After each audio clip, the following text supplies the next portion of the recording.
മതി മതി മതി. കഠിന ജ്വരം എന്ന വാക്കാണ് കഠിന ജ്വരം. ഇത് തന്നെ നമുക്ക് മത്തായി സുവിശേഷം 8:14 വായിച്ചേ. മത്തായി 8:14 ഇവിടെ ചോദിച്ച പദം തന്നെ കഠിന ജ്വരം എന്ന പദമാണ്. അത് ഈ ഡോക്ടർമാർ അവൻ പനി പിടിച്ച് കിടക്കുന്നത് കണ്ടു.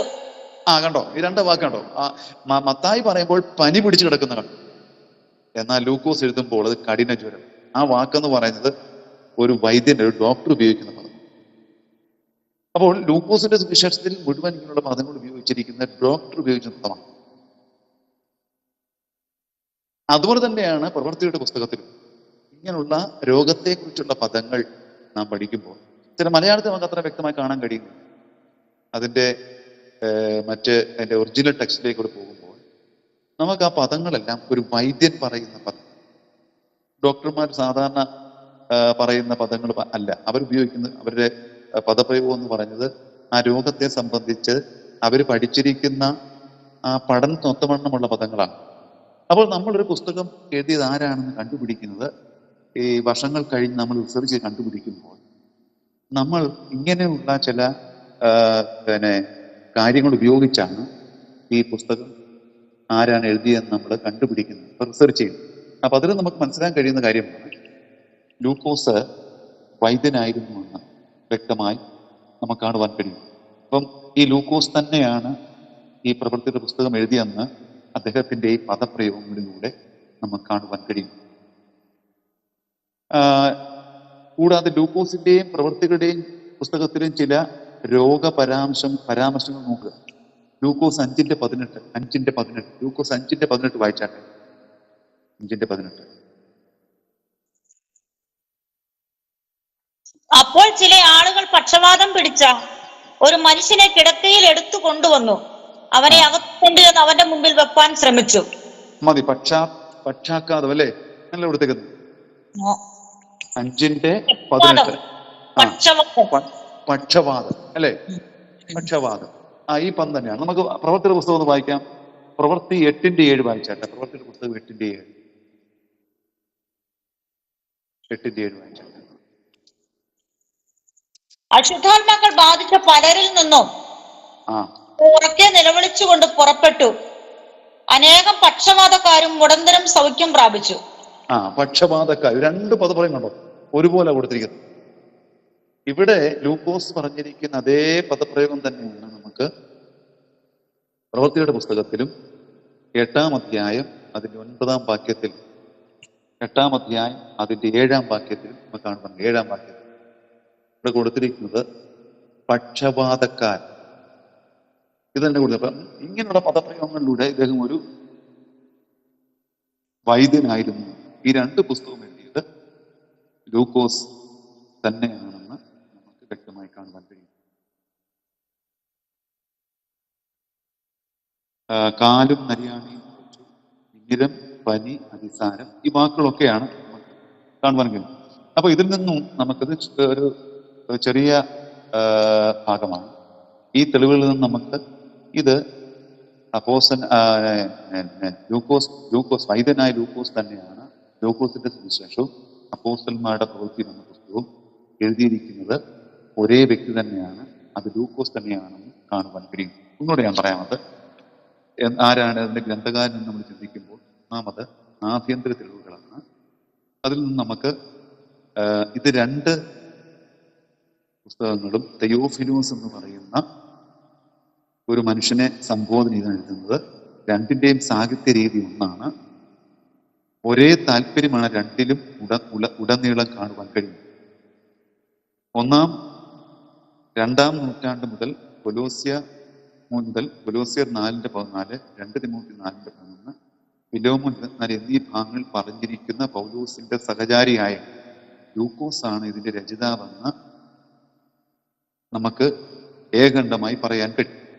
അതിന് നമ്മളെടുക്കുന്ന തെളിവുകൾ, ഒന്നാമത്തെ തെളിവെന്ന് പറയുന്നത് AD 120 മുമ്പ് എഴുതപ്പെട്ടതായി കരുതപ്പെടുന്ന ഒരു ശകലത്തിൽ പുതിയ നിയമത്തിന്റെ ഭാഗമായി ആദിമസഭ അംഗീകരിച്ച പുസ്തകങ്ങളുടെ ഒരു പട്ടിക നൽകുന്നുണ്ട്. ഇതിൽ 3-ാം സുവിശേഷവും അപ്പോസ്തല പ്രവൃത്തികളും ലൂക്കോസിന്റെ പേരിലാണ് ചേർത്തിരിക്കുന്നത്. ഇതിന് വിളിക്കുന്ന പേരാണ് മൊററ്റോറിയൻ കാനോൻ. ഇത് 1740 കണ്ടെടുത്തത്.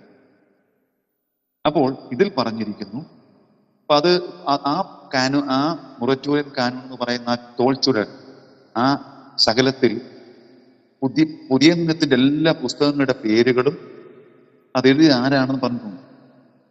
അത് AD 170 മുമ്പ് എഴുതപ്പെട്ടതാണെന്നാണ് പറയുന്നത്.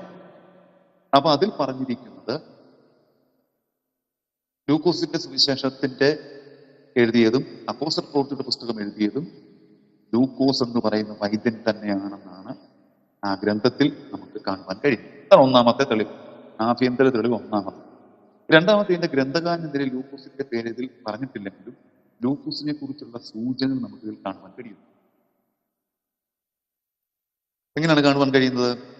ഇതിന്റെ രചയിതാവ് പൗലൂസിന്റെ ഒരു സഹചാരിയാണ്. അത്ര ഇത്, അതായത് ഞങ്ങൾ എന്ന പ്രയോഗത്തിൽ നിന്ന് മനസ്സിലാക്കാൻ കഴിയും. ഞങ്ങൾ യാത്ര ചെയ്തപ്പോൾ, ഞങ്ങൾ 16 അധ്യായം ലൂക്കോസിന്റെ പ്രവർത്തന പുസ്തകം 16 അധ്യായത്തിൽ ഞങ്ങൾ വായിച്ചതാണ്. 16 അധ്യായത്തിന്റെ 11 മുതൽ അങ്ങനെ ഞങ്ങൾ ത്രോവാസിൽ നിന്നും കപ്പൽ നീക്കി നേരെ സമൂത്രക്കയിലേക്കും പിറ്റേന്നാൾ നവപുരിക്കും അവിടെ നിന്ന് ഫിലിപ്പിലേക്കും ചെന്നു. അതിന്റെ തൊട്ടുമേളിൽ ഞങ്ങൾ ഉടനെ മക്കദോനിക്ക് പുറപ്പെടാൻ ശ്രമിച്ചു. 10-ാം വാക്യം. ഈ ദർശനം കണ്ടിട്ട് അവരോട് വിശ്വാസം അറിയിപ്പാൻ ദൈവം ഞങ്ങളെ വിളിച്ചൊരുക്കിയ നിശ്ചയിച്ചു. ഞങ്ങൾ എന്ന പ്രയോഗം. അപ്പൊ ഞങ്ങൾ എന്ന പ്രയോഗത്തിലൂടെ അപ്പോസ്തലന്റെ കൂടെ യാത്ര ചെയ്ത വ്യക്തി തന്നെയാണ് എന്ന് നമ്മൾ വ്യക്തമായി കാണുവാൻ കഴിയും. അപ്പൊ ഒന്നാമത്തെ മൊററ്റോറിയം കാനൂൺ എന്നുള്ള തെളിവുകള്, രണ്ടാമത്തേത് ഞങ്ങൾ എന്ന പ്രയോഗത്തിലൂടെ കാണുവാൻ കഴിയുന്നത്, മൂന്നാമത്തത് പ്രധാന പുരാതന ഹസ്തലിപികളിൽ ഒന്നായ ദീസാലിഖിതത്തിൽ പ്രവൃത്തിയുടെ പുസ്തകം 1828 ഇങ്ങനെയാണ്. ഇവിടെ വളരെ സംഭവമായി ഞങ്ങൾ ഒരുമിച്ച് കൂട്ടിക്കുമ്പോൾ ഗബോസ് എന്നു ഉള്ളവൻ ആത്മാവിൽ പ്രവചിച്ചു. അപ്പോൾ ആ കാര്യം പ്രവചിച്ചു എന്ന് പറയുമ്പോൾ ഇത് അന്ത്യോക്യയോട് ബന്ധമുള്ളതാണ് എന്നാണ് വിശ്വസിക്കപ്പെടുന്നത്. അപ്പോൾ അന്ത്യോക്യയുമായി ബന്ധപ്പെട്ട ആള് തന്നെയായിരുന്നു ലൂക്കോസ് എന്ന് നമുക്ക് വ്യക്തമായി കാണുവാൻ കഴിയും. അതുകൊണ്ട് തന്നെ ഈ പുസ്തകം ലൂക്കോസ് എഴുതിയെന്ന് നമുക്ക് വിശ്വസിക്കും. അടുത്തതാണ് ഈ ലൂക്കോസിന്റെ സുവിശേഷത്തിലെയും അപ്പോസ്തല പ്രവൃത്തി പുസ്തകത്തിലെയും പദപ്രയോഗങ്ങൾ, ടെർമിനോളജി, അദ്ദേഹം ഉപയോഗിച്ചിരിക്കുന്ന രോഗത്തിന്റെ പദങ്ങൾ ഒരു വൈദ്യൻ, ഒരു ഡോക്ടർ ഉപയോഗിക്കുന്ന പദമാണ് ഈ രണ്ട് പുസ്തകം എഴുതിയിരിക്കുന്നത്. അതുകൊണ്ട് ലൂക്കോസിന്റെ സുവിശേഷം വൈദ്യനായ ലൂക്കോസിനെ എഴുതി നമുക്കറിയാം. അങ്ങനെങ്കിൽ ആ ലൂക്കോസിന്റെ സുവിശേഷത്തിൽ പറഞ്ഞിരിക്കുന്ന അതേ രോഗത്തിന്റെ പേര് പ്രവൃത്തിയുടെ പുസ്തകത്തിൽ വരുമ്പോൾ അതേ ഒരു ഡോക്ടർ ഉപയോഗിക്കുന്ന അതേ പദം തന്നെയാണ് നമുക്ക് കാണുവാൻ കഴിയുന്നത്. അതുകൊണ്ട് തന്നെ ഈ പുസ്തകം എഴുതിയത് തീർച്ചയായും വൈദ്യനായ ലൂക്കോസ് തന്നെയാണെന്ന് നിശ്ചയിക്കുവാൻ കഴിയും. മറ്റു ചില പദങ്ങൾ പ്രകാരം തന്നെയാണ്. ദൂതന്മാരുടെ പ്രത്യക്ഷത, മറ്റ് സാമാന്യ പദങ്ങൾ ലൂക്കോസ് വിശേഷം അക്കാലത്ത് 1:39, പ്രവൃത്തി 1:15 ആ കാലത്തുള്ള പദം കാണുവാൻ കഴിയുന്നു. ലൂക്കോസ് 2:39 നിവർത്തിച്ച ശേഷം എന്നുള്ള പദമുണ്ട്. പ്രവൃത്തിയുടെ പുസ്തകം 13:29 നമുക്ക് ആ വേദഭാഗം കാണുവാൻ കഴിയുന്നു. അപ്പൊ ഇതിന്റെ തന്നെ വെളിച്ചത്തിൽ നമുക്ക് ലഭിച്ചിരിക്കുന്ന ഈ തെളിവുകളുടെ വെളിച്ചത്തിൽ ലൂക്കോസിന്റെ സുവിശേഷം എഴുതിയ അതേ ആൾ തന്നെയാണ് അപ്പോസ്തല പ്രവൃത്തി എഴുതിയെന്ന് വിശ്വസിക്കുന്നു. അതാണ് നമ്മൾ ആന്തരിക തെളിവുകൾ, ആഭ്യന്തര തെളിവുകൾ എന്ന് പറയും. ആഭ്യന്തര തെളിവുകൾ എന്ന് പറയുന്നത് ഈ പുസ്തകത്തിൽ നമുക്ക് ലഭിക്കുന്ന തെളിവുകളും മറ്റും ആണെന്ന് നമ്മൾ മറന്നു പോകും. അടുത്ത ബാഹ്യമായ തെളിവുകൾ. ബാഹ്യമായ തെളിവുകൾ എന്ന് പറയുമ്പോൾ ആ കാലഘട്ടത്തിൽ ജീവിച്ചിരുന്ന അപ്പോസ്തലന്മാരുടെ ശിഷ്യന്മാരായ അപ്പോസ്തല പിതാക്കന്മാർ, തുടർന്ന് വന്ന അപ്പോസ്തലന്മാരുടെ ശിഷ്യന്മാരായ ആൾക്കാരുടെ, അതായത് വാക്കുകളാണ് ബാഹ്യ തെളിവുകൾ എന്ന് പറയുന്നത്. അതിൽ നമുക്ക് ഐറീനിയസിന്റെ സാക്ഷ്യം, ഐറീനിയസ് എന്ന് പറയുന്ന ഒരു സഭാപിതാവുണ്ട്, AD 180 ജീവിച്ചതെന്നാണ്. ഇദ്ദേഹം അപ്പോസ്തലനായ യോഹന്നാന്റെ ശിഷ്യനായ പോളികാർപ്പിന്റെ ശിഷ്യനായിരുന്നു.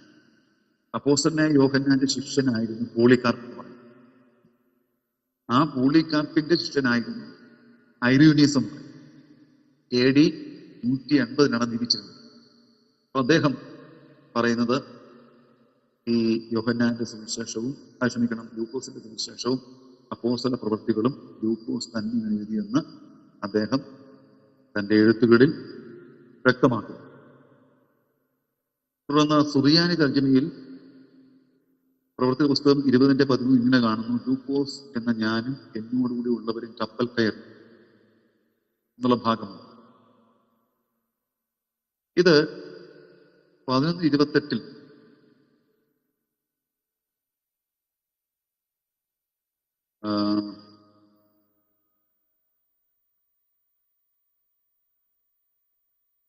ഇത് ബീസാലിഖിതത്തിൽ 11:28 8 യോജിക്കുന്നു. ആദ്യം പറഞ്ഞത് ബീസാലിഖിതമെന്ന് പറഞ്ഞ ആ എഴുത്തുകൾ യോജിക്കുന്നു. ലൂക്കോസിന്റെ രചിതാവാണെന്ന് 2 ലേഖനങ്ങളിൽ നമുക്ക് വ്യക്തമായി കാണുവാൻ കഴിയും. അപ്പോൾ ആ കാലഘട്ടത്തിൽ ജീവിച്ചിരുന്ന സഭാപിതാക്കന്മാരുടെ എഴുത്തുകളിലൂടെ ഈ പുസ്തകം എഴുതിയത് വൈദ്യനായ ലൂക്കോസ് എന്ന് തന്നെ നമുക്ക് കാണുവാൻ കഴിയുന്നു. അപ്പോൾ ആദ്യമേ പറഞ്ഞത് ഇതിന്റെ ടൈറ്റിൽ, രണ്ടാമത് പറഞ്ഞത് ആരാണ് എഴുതിയത്. ഈ തെളിവുകളുടെ വെളിച്ചത്തിൽ നമുക്ക് വ്യക്തമായി കാണുവാൻ കഴിയുന്നു. ബാഹ്യ തെളിവുകൾ, ആഭ്യന്തര തെളിവുകൾ വെളിച്ചത്തിൽ വ്യക്തമായി കാണുവാൻ കഴിയുന്നു. ലൂക്കോസ് തന്നെയാണ് ഈ പുസ്തകം എഴുതിയെന്ന് കാണുവാൻ കഴിയും. അടുത്ത മൂന്നാമത്തത് എഴുതിയ കാലവും സ്ഥലവും. ഇതെവിടെ വെച്ചാണ് എഴുതിയത്? എഴുതിയ കാലവും സ്ഥലവും. ഈ പുസ്തകം എഴുതിയ കാലം വ്യക്തമായി പറയുവാൻ നമുക്ക് സാധ്യമല്ല. ലൂക്കോസ് തന്റെ പേരിലുള്ള സുവിശേഷം എഴുതിയതിനു ശേഷമാണ് എഴുതിയതെന്ന് 2ന്റെയും ആമുഖ പ്രസ്താവനയിൽ നമുക്ക് മനസ്സിലാക്കാൻ കഴിയും. അപ്പൊ 2 പുസ്തകത്തിന്റെയും ആമുഖ പ്രസ്താവനയിൽ നിന്നും ഇത് എഴുതിയത് സുവിശേഷം എഴുതിയതിനു ശേഷമാണ്, ലൂക്കോസിന്റെ സുവിശേഷം എഴുതിയതിനു ശേഷമാണ് അപ്പോസ്തല പ്രവൃത്തിയുടെ പുസ്തകം നമുക്ക് വ്യക്തമായി കാണുവാൻ കഴിയും. നമുക്കത് വായിക്കാം. ലൂക്കോസിന്റെ സുവിശേഷം 1:1 മുതൽ 4 വരെയും പ്രവൃത്തിയുടെ പുസ്തകം 1:1 വായിച്ചാട്ടെ. കിടന്ന് വായിച്ചാട്ടെ.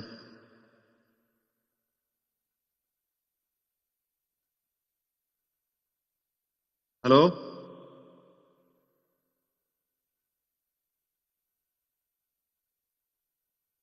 ഒരാൾ അഡ്മിറ്റ് ചെയ്ത് വായിക്കേ. വായിച്ചാട്ടെ. റിപ്പീറ്റ് ചെയ്തത് സാറേ. ഏത് റെഫറൻസ്? ലൂക്കോസ് 1:1 മുതൽ 4 വരെ. ശ്രീമാനായ തയോഫിലോസേ, ആദിമുതൽ സാക്ഷികളും വചനത്തിന്റെ ശുശ്രൂഷകരും ആയവർ നമ്മെ ഫലമേൽപ്പിച്ചതുപോലെ നമ്മുടെ ഇടയിൽ പൂർണ്ണമായി പ്രമാണിച്ചു വരുന്ന കാര്യങ്ങളെ വിവരിക്കുന്ന ഒരു ചരിത്രം ചമപ്പാൻ പറഞ്ഞിരിക്കൊണ്ട് നിനക്ക് ഉപദേശിച്ചിരിക്കുന്ന വാർത്തയുടെ നിശ്ചയം നീ അറിയേണ്ടതിന് അത് ക്രമമായി എടുക്കുന്നത് നന്നെന്ന് ആദ്യം മുതൽ സകലവും സൂക്ഷ്മമായി പരിശോധിച്ചിട്ട് എനിക്കും തോന്നിയിരിക്കുന്നു. മതി. അപ്പം ശ്രീമാനായ തെയോഫിലോസേ. അപ്പം ആ തെയോഫിലോസ് മനുഷ്യനെ സംബോധന ചെയ്ത് എഴുതുക. ആദ്യം മുതൽ കണ്ട സാക്ഷികളും വചനത്തിന്റെ ശുശ്രൂഷകന്മാരുമായവർ നമ്മെ ഭരമേൽപ്പിച്ചതുപോലെ നമ്മുടെ ഇടയിൽ പൂർണ്ണമായി പ്രമാണിച്ചു വരുന്ന കാര്യങ്ങൾ വിവരിക്കുന്ന ഒരു ചരിത്രം ചുമപ്പാൻ പലരും തുനിഞ്ഞിരിക്കൊണ്ട് എന്ത് ചെയ്യുന്നുണ്ട്? നിനക്ക് ഉപദേശം ലഭിക്കുന്ന വാർത്തയുടെ നിശ്ചയം നീ അറിയേണ്ടതിന്. ഒരാൾക്ക് ഒരു ഉപദേശം കൊടുക്കുന്ന രീതിയിലാണ്, ചില കാര്യങ്ങൾ അവർക്ക് പറഞ്ഞു മനസ്സിലാക്കുന്ന രീതിയിൽ ആണ് ഈ ലൂക്കോസ് സുവിശേഷം എഴുതിയത്. അടുത്ത പ്രവൃത്തിയുടെ പുസ്തകം 1:1 വായിച്ചാട്ടെ. പ്രവൃത്തി പുസ്തകം 1:1.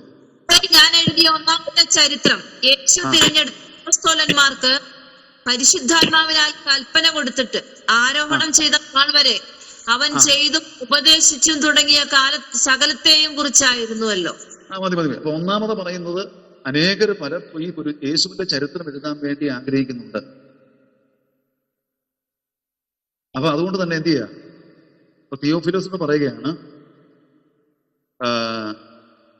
എന്നാൽ ഞാനത് ഒരു ആ പ്രമാണിച്ചു വരുന്ന കാര്യങ്ങൾ വ്യക്തമായ ഒരു ചരിത്രം എഴുതി, ആ ക്രമത്തിലും എഴുതി, സൂക്ഷ്മമായി പരിശോധിച്ചിട്ട് അതെഴുതി, ഞാൻ നിനക്ക് എന്തിയാ ഈ കാര്യങ്ങൾ ഗ്രഹിപ്പിക്കുക എന്ന് പറഞ്ഞിട്ട് രണ്ടാമത്തെ പുസ്തകം അപ്പോസ്തല പ്രവൃത്തി പറയുമ്പോൾ ഞാൻ എഴുതിയ ഒന്നാമത്തെ ചരിത്രം. അപ്പൊ ആദ്യത്തെ ചരിത്രം അത് ലൂക്കോസ് സുവിശേഷം എന്ന് പറഞ്ഞ് പറയുന്നത്. അതിനുശേഷം തുടർമാനമായിട്ട് എഴുതുകയാണ് ഈ പുസ്തകം. അപ്പൊ ലൂക്കോസിന്റെ സുവിശേഷത്തിന് ശേഷം എഴുതുന്ന പുസ്തകമാണെന്ന് വ്യക്തമായി ഈ രണ്ട് ഹെഡിങ്ങിലൂടെ നമുക്ക് കാണുവാൻ കഴിയുന്നു.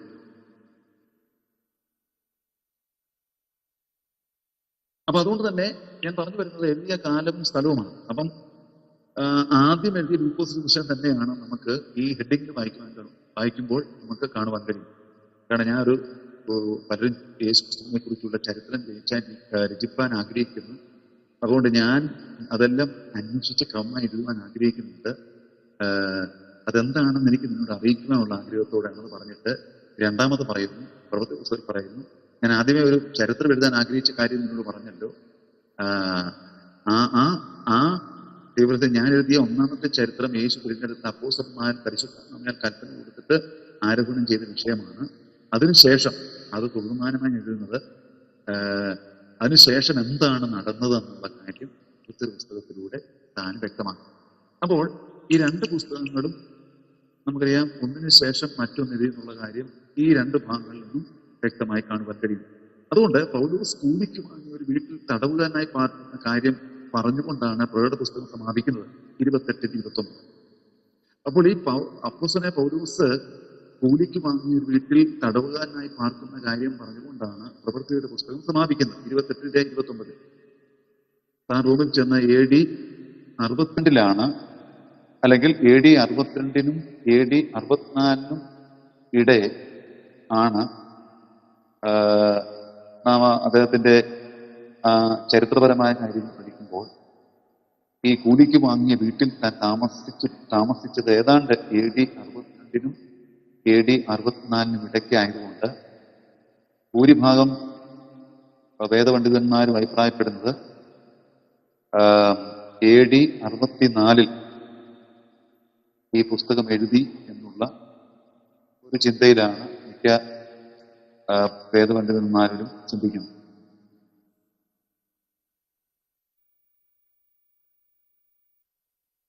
ഈ പുസ്തകം എഴുതിയത് കൂടുതൽ വിശ്വസിക്കുന്നത് റോമിൽ നിന്നായിരിക്കണമെന്നാണ്. കാരണം അവിടെ 2 വർഷം തടവനായിരുന്നപ്പോൾ ലൂക്കോസ് കൂടി ഉണ്ടായിരുന്നു.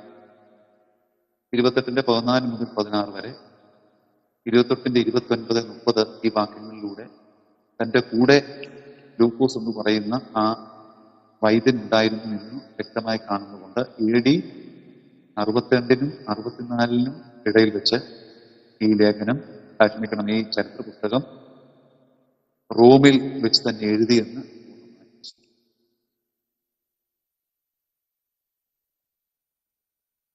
ഇതിന്റെ എഴുതിയ കാലവും സ്ഥലവും.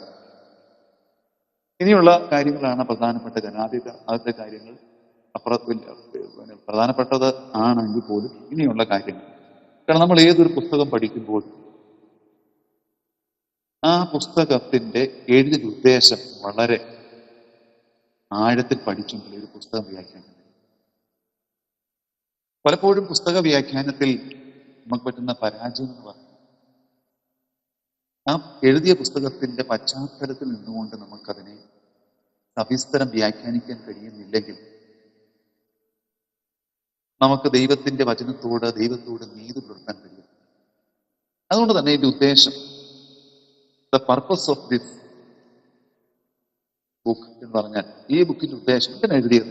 ഏത് പുസ്തകവും എഴുതാൻ ഉദ്ദേശമുണ്ടായി. ഒരു കവി ഒരു കവിത എഴുതുമ്പോൾ അതിനതൊരു ഉദ്ദേശമുണ്ടായി. കുമാരനാശൻ എന്ന് പറയുന്ന കേരളത്തിന്റെ മഹാകവി, അദ്ദേഹം മാറ്റുവിൻ ചട്ടങ്ങളെ അല്ലെങ്കിൽ മാറ്റും നിങ്ങളെത്താൻ എന്ന് പറയുന്ന ഒരു ഭാഗം എഴുതുമ്പോൾ അന്നത്തെ കാലത്ത് കേരളത്തിൽ നിന്നൊരു അനാചാരം ഉണ്ടായിരുന്നു. ആ അനാചാരത്തെ വെല്ലുവിളിച്ചുകൊണ്ടാണ് ഉദ്ദേശമുണ്ടായിരുന്നത് അദ്ദേഹത്തിന്റെ കവിത. നമ്മുടെ ക്രൈസ്തവ എഴുത്തുകാരിൽ മഹാനായിരുന്ന മഹാകവി സൈമൺ സാറ് വേദവിഹാരം എനിക്ക് തോന്നുന്ന ഒരു യേശുക്രിസ്തുവിനെ കുറിച്ചുള്ള കവിത സമാഹാരം എഴുതിയപ്പോൾ അതിന് ഉദ്ദേശമുണ്ടായിരുന്നു. യേശുക്രിസ്തുവിനെ കുറിച്ച് തന്റെ മഹത്വത്തെക്കുറിച്ച് വ്യക്തമായി വർണ്ണിക്കുക എന്നുള്ളതായിരുന്നു അദ്ദേഹത്തിന്റെ ഉദ്ദേശം എന്ന് പറയുന്നത്. അപ്പൊ എന്ന് പറഞ്ഞതുപോലെ ഏതൊരു പുസ്തകത്തിനും അതിൻ്റെതായ ഒരു ലക്ഷ്യമുണ്ട്, ഉദ്ദേശമുണ്ട്, പർപ്പസ്, ഒരു ഗോളുണ്ട്. നമ്മുടെ ജീവിതത്തിനൊരു ഒരു ഉദ്ദേശമുണ്ട്. ഉദ്ദേശമില്ലാത്തൊരു ജീവിതം നയിക്കും. അപ്പൊ എന്ന് പറഞ്ഞ പോലെ ഒരു പുസ്തകത്തിന് ഉദ്ദേശമുണ്ട്. അപ്പോൾ ഇത് വളരെ പ്രധാനപ്പെട്ട കാര്യമാണ്. ഇത് നമ്മൾ വളരെ ചിന്തനീയമായി പഠിക്കേണ്ട ഒരു കാര്യമാണ്, ഉദ്ദേശം. അപ്പോൾ ശ്രദ്ധിക്കാം, എന്തിനാണ് അപ്പോസ്തല പ്രവൃത്തി എഴുതിയത്? അപ്പോസ്തല പ്രവൃത്തി എഴുതിയതിന്റെ ഉദ്ദേശം എന്താണ്? ഞാൻ ആദ്യമേ പറഞ്ഞു, ലൂക്കോസ് എഴുതിയ സുവിശേഷവും അപ്പോസ്തല പ്രവൃത്തികളുടെ പുസ്തകവും, ലൂക്കോസ് എന്ന് പറയുന്ന വൈദ്യനായ ലൂക്കോസ് എന്ന് പറയുന്ന ഒരു പൗലോസിന്റെ കൂടെ സഹയാത്തിനെ പ്രവർത്തിച്ച വ്യക്തിയാണ് ഇത് എഴുതിയെന്നുള്ളതിന് ഞാൻ നിങ്ങളോട് പറഞ്ഞു. ഒന്നാമതായി ഈ പുസ്തകം എഴുതാനുള്ള ഒന്നാമത്തെ ഉദ്ദേശം എന്ന് പറയുന്നത്, നോട്ട് ചെയ്യുക, എഴുതാം, ഞാൻ അതൊക്കെ പറയാം. ഒന്നാമത്തെ ഉദ്ദേശം നേരിട്ട് പോയിന്റ് 1 എന്ന് എഴുതും. ക്രിസ്തു വിശ്വാസികൾ പീഡിപ്പിക്കൊണ്ടിരിക്കുന്ന ഒരു കാലമായിരുന്നു 1-ാം നൂറ്റാണ്ട്. ക്രിസ്തു വിശ്വാസികൾ പീഡിപ്പിക്കപ്പെട്ടുകൊണ്ടിരുന്ന ഒരു കാലഘട്ടമാണ്. വളരെ മാരകമായ പീഡനങ്ങളായിരുന്നു അന്നത്തെ റോമാ ഗവൺമെന്റും യഹൂദ മത ആചാര്യന്മാരും നടത്തി. തോലിൽ മനുഷ്യനെ വരിഞ്ഞു മുറുക്കി, തോലിനകത്ത് വരിഞ്ഞു മുറുക്കി, ഒരു മനുഷ്യനെ തോൽച്ചുള്ളിനകത്ത് കെട്ടി ഈ തോൽച്ചുള്ളിൽ മൊത്തം തുന്നിച്ചേർത്ത് കൊണ്ട് വെയിലത്ത് കൊണ്ടിടുമ്പോൾ, നമുക്ക് വെയിലത്ത് കൊണ്ട് തോലിട്ട് കഴിഞ്ഞാൽ ചുരുങ്ങി. അപ്പോൾ ഈ തോലിനകത്ത് മനുഷ്യനാണ്. അപ്പം വെയിൽ കൊണ്ട് തോൽ ചുരുങ്ങുമ്പോൾ അകത്തുള്ള ഈ വിശ്വാസിയുടെ, ഈ ദൈവഭക്തന്റെ, അല്ലെങ്കിൽ ഈ ദൈവദാസിയുടെ ശരീരം ഈ ചുരുങ്ങുന്നതിനനുസരിച്ച് എല്ലുകൾ ഒടിഞ്ഞ് ആറ്റു തകർന്ന് ആ വ്യക്തി മരിക്കുവാൻ ഇടയായി. രണ്ടാമത്, ഈ കൊളോസി എന്ന് പറയുന്ന അവരുടെ ഒരു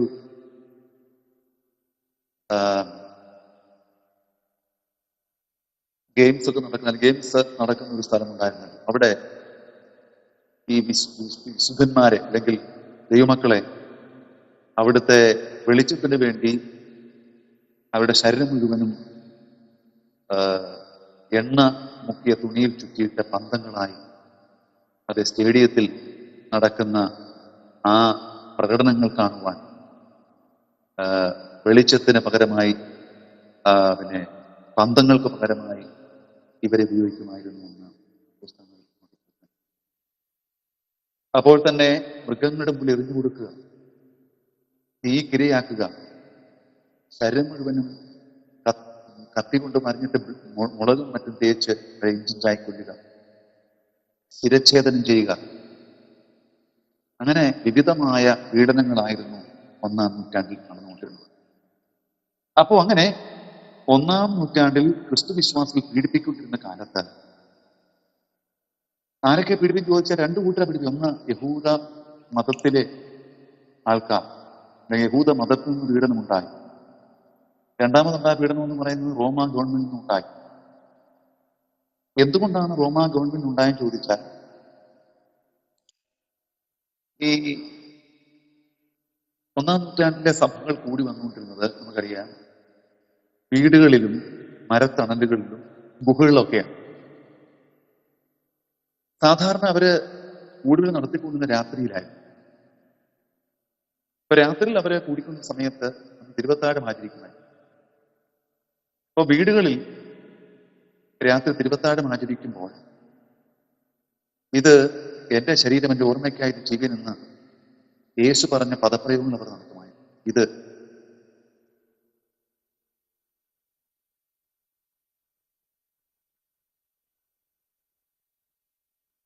നമ്മളൊരു മെസ്സേജ് കൊടുക്കുമ്പോൾ അതൊരു സിസ്റ്റമാറ്റിക് മെസ്സേജ്. മനസ്സിലായി? സിസ്റ്റമാറ്റിക്കൽ മെസ്സേജ് കൊടുത്തെങ്കിലേ നമുക്ക് പ്രയോജനപ്പെടുത്തും. അപ്പോൾ ഒരു മുറി പദം എടുത്തുകൊണ്ട് നമുക്ക് ഒരിക്കലും മെസ്സേജ് കൊടുക്കാൻ പാടില്ല. അങ്ങനെ കൊടുത്താലോ പലപ്പോഴും അബദ്ധം പറ്റും. അപ്പോൾ നമ്മൾ അതിനാണ് ഈ പുസ്തകം പഠിക്കുമ്പോൾ അതിൻ്റെ പശ്ചാത്തലങ്ങളും അതിൻ്റെ എഴുത്തുകാരെ കുറിച്ച് എഴുതാനുള്ള സാഹചര്യം എന്താണ്, ഈ പുസ്തകത്തിന്റെ പ്രാധാന്യം എന്താണ്, ഈ പുസ്തകത്തെ നമ്മൾ എങ്ങനെയാണ് ഈ പുസ്തകം പഠിക്കാൻ കഴിയുന്നത്. കാരണം ഇതെല്ലാം നമ്മൾ ഗ്രഹിച്ചെങ്കിൽ മാത്രമേ പുസ്തകം നമുക്ക് ശരിക്കും പഠിക്കാൻ കഴിയുള്ളൂ. അല്ലെങ്കിൽ നമ്മുടെ പഠിത്തം കുറവായി. ഒരിക്കലും ഞാൻ കൂടി ഒരു ചർച്ചയിൽ ഒരിക്കൽ യേശു പ്രസംഗിച്ചാണ് യേശു കണ്ണുനീർ വാർത്തു. അപ്പൊ ഒരു ദേവദാസൻ ആ വിഷയം എടുത്ത് പ്രസംഗിച്ചപ്പോൾ പറഞ്ഞറിയുന്നു, സഹോദരിമാര് അരി അടുപ്പത്തിട്ടിട്ട് വെന്ത് കഴിഞ്ഞ് ചോറാകുമ്പോൾ വാർത്ത തന്നെ അതുപോലെയാണ് യേശു കണ്ണുനീർ. അങ്ങനെയാണോ? കേൾക്കാമോ? പ്രതികരിച്ചാട്ടെ.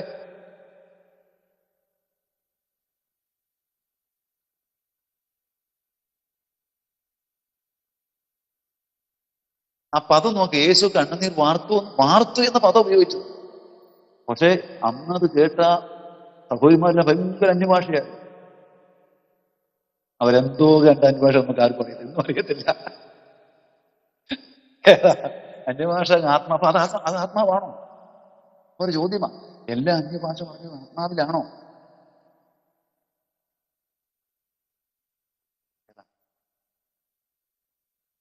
അതുകൊണ്ടാണ് ഞാൻ പറഞ്ഞു വരുന്നത്, വളരെ ഒരു കാര്യം പഠിക്കുമ്പോൾ പരിശുദ്ധാത്മാവ് എന്താണ് ഉദ്ദേശിച്ചത് നമ്മൾ കണ്ടെത്തുക. ദൈവനെ പഠിക്കുന്നത് എന്താണ് പരിശുദ്ധ പറഞ്ഞിരിക്കുന്നത്. കാരണം ആ 2000 വർഷങ്ങൾക്ക് മുമ്പ് പറഞ്ഞ കാര്യമാണ്, അല്ലെ 3000 വർഷങ്ങൾക്ക് എഴുതപ്പെട്ട കാര്യമാണ്. അപ്പൊ ആ സമയത്ത് എന്താണ് പരിശുദ്ധാത്മ പറഞ്ഞിരിക്കുന്നത് അത് നമ്മൾ കണ്ടെത്തുക. അത് കണ്ടെത്തണമെങ്കിൽ ദൈവനെ ശരിക്കും വ്യക്തമായി പഠിക്കണം. എന്നിട്ട് ആ വിഷയം ഇപ്പോഴത്തെ ആ ഒരു കാര്യത്തിലേക്ക് ആ വിഷയം നമ്മൾ കൊണ്ടുവരികയും ഇപ്പൊ നമ്മൾ പ്രസന്റ് ചെയ്യും. അപ്പോൾ പരിശുദ്ധാത്മ അന്ന് പറഞ്ഞ കാര്യം എന്താണെന്ന് ഗ്രഹിച്ചിട്ട് ആ ബേസിൽ നിന്നുകൊണ്ട് നമ്മളത് ഇപ്പോഴത്തെ വിഷയത്തിലേക്ക് നമ്മൾ പ്രസന്റ് ചെയ്യുമ്പോൾ നമ്മുടെ ദൈവാത്മാവ് എന്താ ഉദ്ദേശിക്കുന്നതെന്ന് നമുക്ക് വ്യക്തമായി പറയുന്നത്. അപ്പോൾ കണ്ണുനീർ മാത്രം പറഞ്ഞത് യേശു കരഞ്ഞെന്നാണ്. ഒറിജിനൽ എന്തോ യേശു കരഞ്ഞു എന്നല്ലാതെ, അല്ലാതെ യേശു കണ്ണുനീർ മാത്രം പറഞ്ഞാൽ അമ്മച്ചിമാരും ആന്റിമാരും ചോറ് അരിയിട്ട് വെന്ത് കഴിഞ്ഞ് ചോറയക്കണം കടലിട്ട് വാർത്തതൊന്നും അല്ലാണോ? ഒരിക്കലുമല്ല. അപ്പോൾ ഈ പുസ്തകത്തിന്റെ ഉദ്ദേശം എന്തിനാണ് ഈ അപ്പോസ്തല പ്രവൃത്തി എന്ന് പറഞ്ഞ പഠിക്കുന്നത്? വെറുതെ നേരം പോക്കിനാണോ? ഒരിക്കലുമല്ല. അപ്പോൾ എന്തിനാണ് ഇത് പഠിക്കുന്നത്? ഇത് പഠിക്കുന്നത് ഒന്നാമത്തെ കാര്യം, 1-ാം നൂറ്റാണ്ടിലെ വിശ്വാസികൾ പീഡനത്തിലൂടെ കടന്ന വിശ്വാസികളാണ്. സഹോദരിമാരെ തലയില് സഹോദരിമാരുടെ തലയില് ഈ എണ്ണ മുക്കിയ തുണിയെല്ലാം കെട്ടിയിട്ട് അവരെ തലകീഴായി കെട്ടിക്കിട്ടിട്ട് ആ തലമുടി കൊണ്ട് തീ കൊടുക്കും. തീ കത്തിക്കഴിയുമ്പോൾ തീ തലയ്ക്ക് കയറി പിടിച്ചു കഴിയുമ്പോൾ അവർക്ക് പടയ്ക്കും ബന്ധം ഇങ്ങനെ സൗണ്ടടിക്കുന്ന പോലെ അവരിങ്ങനെ പടച്ചു മരിക്കുന്നു.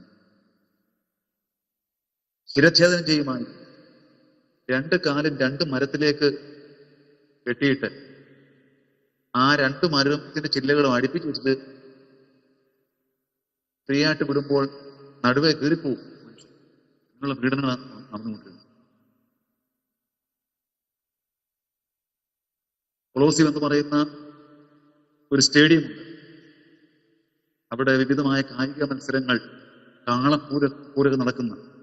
അപ്പോൾ ഈ റോമ ഗവൺമെന്റിന്റെ വലിയ വലിയ ഓഫീസേഴ്സ് വന്ന് ഇത് കാണാൻ വേണ്ടി വരുമ്പോൾ അവിടെ വെളിച്ചത്തിന് പകരമായി ഈ വിശുദ്ധന്മാരെ മുഴുവനും എണ്ണയിൽ ചുറ്റിവെച്ച തുണി കൊണ്ടാക്കിയ പന്തം അവർ വെച്ചിട്ട് അത് നാട്ടി എന്ത് ചെയ്യുവാൻ കത്തിച്ച് അവരെ ഇഞ്ചിഞ്ചായി കൊല്ലുമായിരുന്നു. മൃഗത്തിനും എറിഞ്ഞു കൊടുക്കുമായിരുന്നു. ഇങ്ങനെയുള്ള പീഡനം 1-ാം നൂറ്റാണ്ട് നടന്നുകൊണ്ടിരിക്കുന്ന കാലഘട്ടം. ആ കാലഘട്ടത്തിൽ യഹൂദന്മാരിൽ പീഡനം ഉണ്ടായി, റോമാക്കാരിൽ പീഡനം ഉണ്ടായി. അപ്പൊ റോമാക്കാരിൽ പീഡനം ഉണ്ടാകാനുള്ള കാരണം ഞാൻ പറഞ്ഞു വരുന്നത്, എന്തുകൊണ്ട് റോമാ ഗവൺമെന്റ് പിടിക്കുകയും ചോദിച്ചാൽ അവരുടെ പ്രാർത്ഥന നടക്കുന്ന രാത്രിയില്ല. ഇവര് സാധാരണ അന്നത്തെ വിശ്വാസം, 1-ാം നൂറ്റാണ്ടിലെ വിശ്വാസം എന്ന് പറയുന്നത് കൂടുതലും അടിമകളായി ജോലിക്കൊക്കെ പോയി ചെന്ന് അവര് രാത്രി സന്ധ്യ വരെ ജോലി ചെയ്തിട്ട് വൈകുന്നേരമാണ് അവർ ഒരുമിച്ച് കൂടുന്നത്. ഒരു 8-9 മണിയൊക്കെ ആകും അവർ ഒരുമിച്ച് കൂടുമ്പോൾ, അല്ലെങ്കിൽ 10 മണിയാകും. പക്ഷെ അന്ന് ഭയങ്കര ആത്മനിറവാണ്. പിന്നെ യേശുവിന്റെ വചനം അവരുടെ ജീവിതത്തിൽ വ്യത്യാസം വരുത്തിയതാണല്ലോ. അവർ ഒരുമിച്ച് കൂടും. ഒരുമിച്ച് കൂടിയിട്ട് ഇതറിയാമോ, അന്ന് രാത്രിയിൽ അവര് തിരുവത്താഴം നടത്തും. തിരുവത്താഴം നടത്തുമ്പോൾ അവർ പറയും, യേശുവിന്റെ രക്തം, ഇത് യേശുവിന്റെ ശരീരം പങ്കുവച്ചിട്ട് എന്ന വാക്യം നമ്മൾ പറയത്തില്ലേ, സാധാരണ ഭാഷമാർ പറയത്തില്ലേ?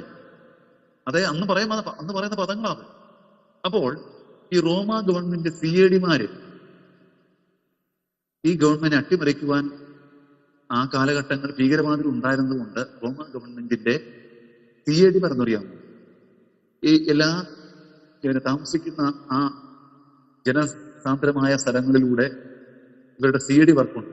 അപ്പോൾ ഈ പോലീസുകാരിങ്ങനെ CAD-ആയ പോലീസുകാരിങ്ങനെ പോകുമ്പോൾ അവർ കേൾക്കും, രാത്രി അവർ പോകുമ്പോൾ ഒരു 12 മണിയൊക്കെ ആകുമ്പോൾ അവർ വീട്ടിൽ നിന്ന് കേൾക്കാം, ചില വീട്ടിൽ നിന്ന് കേൾക്കാം, ഇതാ യേശു ഇത് രക്തം, ഇത് മാംസം. അപ്പോൾ ഇവർ വിചാരിച്ചു ഈ ക്രിസ്ത്യാനി എന്ന് പറയുന്നത് നരഭോജികളാണ്, ആരാണ്ടെ കൊന്നിട്ട് ഒരു ഈ രക്തവും മാംസവും കഴിച്ചുകൊണ്ടിരിക്കുകയാണെന്ന് തെറ്റിദ്ധരിച്ചു. ഇവരെന്താണ്, ഇവര് തീർത്തും നരഭോജികളാണ് തെറ്റിദ്ധരിച്ചെന്ത് ചെയ്തു, വിശുദ്ധന്മാരെ പീഡിപ്പിച്ചതാണ്. ഒന്നാമത്തെ കാര്യമല്ല.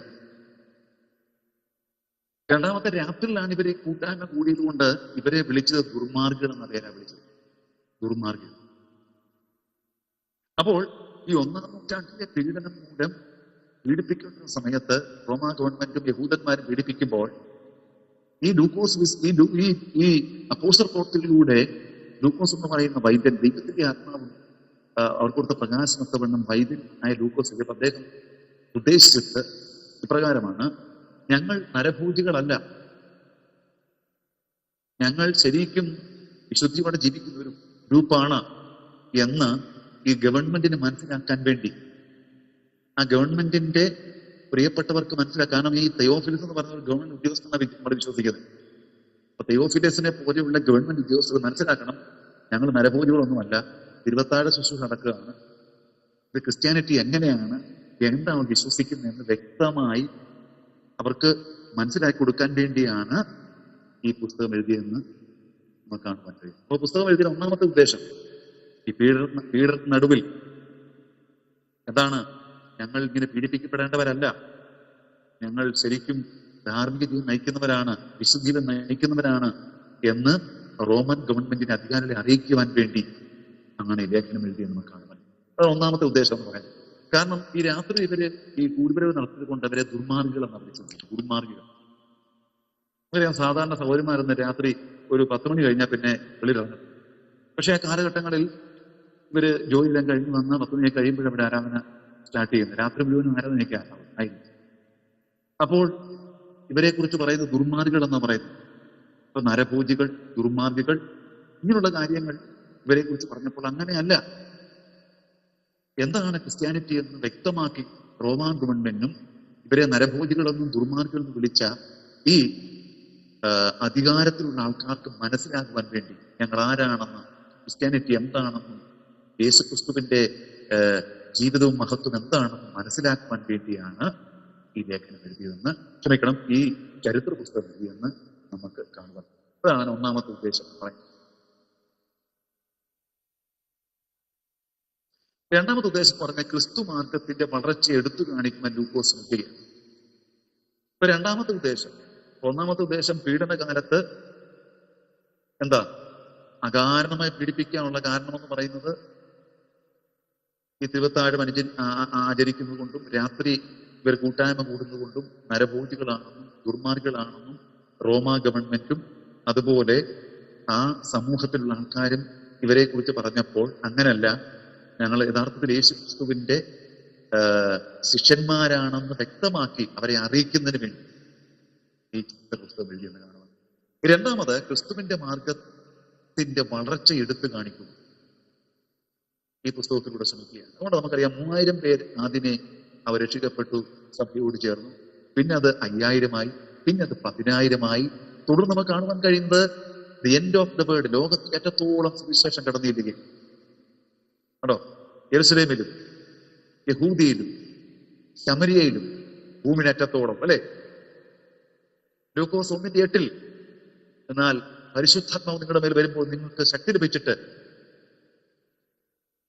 യെരുശലേമിലും യഹൂദയിലും എല്ലായിടത്തും ശമരിയയിലും ഭൂമിനറ്റത്തോളം എന്റെ സാക്ഷികളാകുമെന്ന ആ പദപ്രയോഗത്തിന്റെ അതേ അടിസ്ഥാനത്തിൽ എന്താണ് ഈ സുവിശേഷത്തിന്റെ വളർച്ചയെക്കുറിച്ച് വെളിപ്പെടുത്തുവാൻ, ക്രിസ്തു മാർഗത്തിന്റെ വളർച്ച എടുത്തു കാണിക്കുവാൻ ഈ പുസ്തകം എഴുതിയെന്ന് കാണുവാൻ കഴിയും.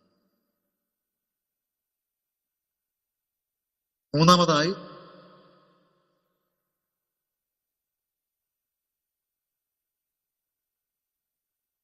ലൂക്കോസിന്റെ പ്രവൃത്തിയുടെ പുസ്തകത്തിലെ 1:8, 1-ാം അധ്യായം 8-ാം വാക്യം ആധാരമാക്കി യെരുശലേം മുതൽ റോം വരെ വിവിധ സ്ഥലങ്ങളിലും സാംസ്കാരിക വിഭാഗങ്ങളിലും സുവിശേഷം ലഭിച്ച സ്വീകാര്യം എന്തായിരുന്നുവെന്ന് വസ്തുഷ്ടമായി വിവരിക്കുന്നതിന് വേണ്ടിയാണ് ലൂക്കോസ് ഈ ചരിത്ര പുസ്തകം എഴുതിയെന്ന് നമ്മൾ പറഞ്ഞത്. രണ്ടാമത്തെ ഉദ്ദേശമാണ് ഇതിന്റെ വളർച്ച. അതായത് യെരുശലേം മുതൽ റോം വരെ ഇതിന്റെ വളർച്ച എങ്ങനെയായിരുന്നു എന്ന് വ്യക്തമാക്കുക. ഒന്നാമത് പീഡനത്തിന്റെ സമയത്ത് പീഡിപ്പിക്കാനുള്ള കാരണമായ ആ വിഷയം അവർക്ക് വ്യക്തമായി കൊടുക്കുവാൻ, രണ്ടാമത് ഇതിന്റെ വളർച്ചയെക്കുറിച്ച് വ്യക്തമായി ഗ്രഹിപ്പിക്കുവാൻ വേണ്ടിയാണ് ഈ പുസ്തകം എഴുതുന്നത് കാണുവാൻ കഴിയും. മൂന്നാമതായി ജാതി വേദിക്കെട്ടുകൾക്ക് അതീതമാണ് സുവിശേഷം എന്ന് എഴുത്തുകാരൻ വ്യക്തമാക്കാൻ ശ്രമിക്കുക. അപ്പൊ സുവിശേഷത്തിന്റെ വ്യാപ്തി ജാതി കെട്ടുകൾക്ക് അതീതമാണ്. യഹൂദന്മാരുടെയും വിജാതികളുടെയും ഇടയിൽ നിന്ന് വിശ്വാസത്തിലേക്ക് അനേകർ കടന്നു വരുന്നുണ്ട്. അപ്പൊ യഹൂദന്മാർ വിചാരിച്ചത് ഈ ജാതികളെന്ന് പറയും. നമുക്കറിയാം ഈ ബൈബിൾ മനുഷ്യനെ മൂന്നായിട്ട് തിരിച്ചിരിക്കുന്ന പുതിയ നിയമത്തിൽ മൂന്നായിട്ട് കാണാൻ കഴിയും മനുഷ്യന്. ഒന്നാമത് ദൈവസഭ, രണ്ടാമത് യഹൂദൻ, മൂന്ന് ജാതികൾ. യഹൂദൻ ഒഴിച്ച് ബാക്കിയെല്ലാം ജാതികളാണ്. ജാതികൾ എന്ന് പറഞ്ഞാൽ അതിന്റെ അർത്ഥം ജനതകൾ എന്നർത്ഥമാണ്. എന്തുകൊണ്ടാണ് യഹൂദൻ പ്രത്യേക ദൈവത്തിന്റെ പദ്ധതിയുടെ ഭാഗമായി വിളിക്കപ്പെട്ട വ്യക്തിയാണ് യഹൂദൻ. എന്തിനാണ് യഹൂദനെ വിളിച്ചെന്ന് ചോദിച്ചാൽ ഒരു പ്രത്യേക കഴിവുണ്ടായിട്ടല്ല. യേശുക്രിസ്തുവിനെ ഈ ലോകത്തിന് അവതരിപ്പിക്കുവാൻ, രക്ഷകനായ കർത്താവ് ഈ ലോകത്തിലേക്ക് വരണമെങ്കിൽ ആ വരുവാനൊരു ജീനിയോളജി, അല്ലെങ്കിൽ ആ വരുവാനൊരു മനുഷ്യ കുലം ആവശ്യമാണ്. അപ്പം കാരണം യേശുക്രിസ്തു മനുഷ്യനായി വരുമ്പോൾ ഒരു കുടുംബം, ഒരു കുലം വ്യക്തമായിട്ട് ആവശ്യമായിരിക്കും.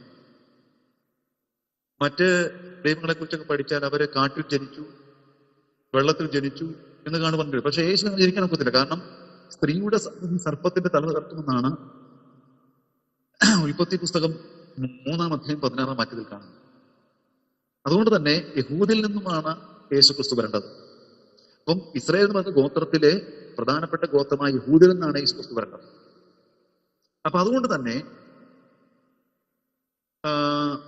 യഹൂദൻ എന്ന് പറഞ്ഞ ഒരു ജനതയെ തെരഞ്ഞെടുത്തിട്ട് അവരിലൂടെ യഹൂദ ഗോത്രത്തിലൂടെ യേശുക്രിസ്തു മനുഷ്യാവതാരം എടുക്കുന്നു. അങ്ങനെ എടുത്തതിന് വേണ്ടിയാണ് ഈ ഇസ്രായേൽ എന്ന് പറയുന്ന ഒരു സമൂഹത്തെ ദൈവം സെപ്പറേഷൻ ചെയ്യുന്നത്. അപ്പോൾ എന്നാൽ ഈ യഹൂദന്മാര് വിശ്വസിച്ചിരുന്ന വിശ്വാസമുണ്ട്. ജാതികൾ എന്ന് പറയുന്നത് യഹൂദനൊഴിച്ച് ബാക്കി എല്ലാവരും നരകത്തിന് തീ കത്തിക്കുവാൻ വിറക്കായി സൃഷ്ടിക്കപ്പെട്ടവരാണെന്നുള്ള വിശ്വാസമായി അവർക്കുണ്ടായത്.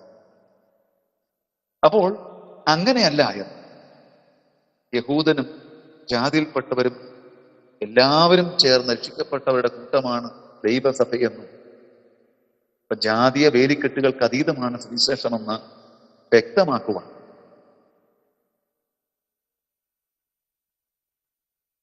വ്യക്തമാക്കുന്ന ഉദ്ദേശത്തോടു കൂടിയാണ് ഈ അപ്പോസ്തല പ്രവൃത്തി എന്ന് പറയുന്ന പുസ്തകം എഴുതിയത്. ഒന്ന്, പീഡനത്തിന്റെ യഥാർത്ഥ സത്യം വെളിപ്പെടുത്തി വിശ്വാസികൾ ആരാണെന്ന് വ്യക്തമാക്കുവാനും, രണ്ട്, യേശുക്രിസ്തുവിന്റെ ഈ സുവിശേഷത്തിന്റെ മാർഗം അല്ലെങ്കിൽ സുവിശേഷത്തിന്റെ വളർച്ച എടുത്തു കാട്ടുവാനും, മൂന്നാമതായി ജാതി വേലിക്കെട്ടുകൾക്ക് അതീതമാണ് സുവിശേഷമെന്ന് വ്യക്തമാക്കി യഹൂദന്മാരും ജാതികളിൽ നിന്നും രക്ഷിക്കപ്പെട്ടവരുടെ കൂട്ടമാണ് സഭയെന്ന് വ്യക്തമായി ഗ്രഹിപ്പിക്കുവാൻ വേണ്ടിയാണ് ഈ ചരിത്ര പുസ്തകം എഴുതുന്നത് കാണാം. അഞ്ചാമത്തത്, ഈ പുസ്തകം എഴുതാൻ അഞ്ചാമത്തെ ഒരു കാര്യം എന്ന് പറയുന്നത്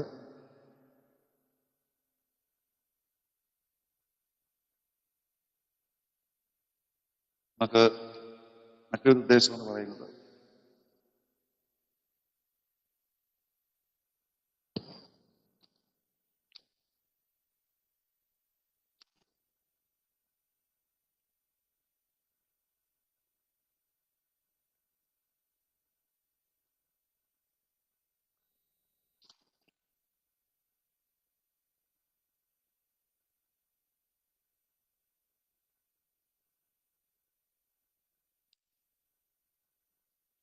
അത് നമുക്ക് വലിയ പ്രാധാന്യമില്ല.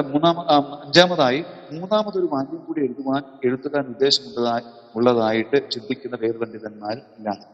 ഇപ്പൊ ചില വേദപണ്ഡിതന്മാർ പറയുന്നത് മൂന്നാമതായി ഒരു വാല്യം എഴുതണമെന്ന് ആഗ്രഹം ഉണ്ടായിരുന്നു.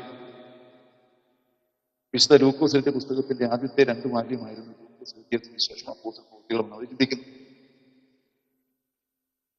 അപ്പോൾ മൂന്നാമത്തെ വാല്യത്തിൽ റോമിൽ പൗലോസ് ലഭിച്ച വിസ്താരം, പൗലോസിന്റെ മരണം ആദ്യവയെക്കുറിച്ച് വ്യക്തമാക്കുവാൻ ഉദ്ദേശിച്ചായിരിക്കാം. അതുകൊണ്ടാണ് ഇവയൊന്നും തന്നെ അപ്പോസ്തല പ്രവൃത്തികൾ ചേർക്കാത്തതെന്ന് വിചാരിക്കുന്നത്. ഒരു വാല്യം എഴുതണമെന്ന് ആഗ്രഹം ഉണ്ടായിരുന്നു. അപ്പൊ അതുകൊണ്ട് എന്ത് ചെയ്തു, ഈ പ്രവൃത്തിയുടെ പുസ്തകത്തിന്റെ അവസാനത്തിൽ അപ്പോസ്തലനായ പൗലോസ് ഒരു വീട്ടിൽ താമസിച്ചുകൊണ്ട് എന്ത് ചെയ്തു, തന്റെ പ്രവർത്തനങ്ങൾ ചെയ്യുന്നു എന്ന് പറഞ്ഞുകൊണ്ട് ഒരു ഫുൾ സ്റ്റോപ്പ് ഇല്ലാത്ത ആ സുവിശേഷ പ്രവർത്തനം തുടർന്നുകൊണ്ടിരിക്കുന്ന രീതിയിലാണ് ഈ അപ്പോസ്തല പ്രവൃത്തി എഴുതി അവസാനിക്കുന്നത്. അപ്പൊ പ്രധാനപ്പെട്ട അതിന്റെ 3 ഉദ്ദേശം എന്ന് പറയുന്നത്, ഒന്നാമത്തെ ഉദ്ദേശം എന്ന് പറയുന്നത് ക്രിസ്തു വിശ്വാസികൾ പീഡിപ്പിക്കൊണ്ടിരുന്ന കാലഘട്ടമാണ്. അപ്പോൾ പീഡനത്തിന്റെ കാര്യം എന്ന് പറയുന്നത് രാത്രി അവർ കൂടി വന്ന കൂടിവരവുകൾ അവരെ സാമൂഹ്യ ദ്രോഹികൾ എന്ന് വിളിച്ചു, രാത്രി കൂടിയത്. രണ്ടാമത് അവര് തിരുവത്താഴം ആചരിച്ചപ്പോൾ അവർ വിചാരിച്ചു ഇത് നരഭോജികളാണെന്ന് വിചാരിച്ചു. അപ്പൊ ഇങ്ങനൊരു തെറ്റിദ്ധാരണ നിന്നത് കൊണ്ട് വലിയ പീഡനം അവർക്കുണ്ടായി. അപ്പൊ പീഡനങ്ങൾ രക്ഷപ്പെടുവാൻ വേണ്ടി, ഈ തെറ്റിദ്ധാരണ നീക്കുവാൻ വേണ്ടിയാണ് ഈ ലൂക്കോസ് വിശേഷം എഴുതിയെന്ന് നമ്മൾ കാണുന്നത്. ഒന്നാമത്തെ ഉദ്ദേശം. രണ്ടാമത്തെ ഉദ്ദേശം എന്ന് പറയുന്നത് വളർച്ചയെ കാണിക്കുക, ക്രിസ്തീയ മാർഗത്തിന്റെ വളർച്ച, ക്രിസ്തീയ മാർഗത്തിന്റെ പ്രവർത്തനം.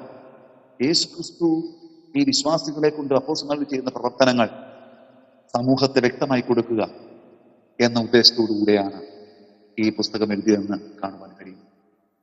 അതുകൊണ്ട് തന്നെ യെരൂശലേം മുതൽ റോം വരെ വിവിധ സംസ്കാരത്തിൽ വിഭാഗത്തിൽപ്പെട്ട ആൾക്കാര് എങ്ങനെയാണ് വിശ്വാസത്തിൽ വരുന്നത്, ഇതെല്ലാം കാര്യങ്ങൾ നമുക്ക് ഈ പുസ്തകത്തിലൂടെ കാണുവാൻ കഴിയും.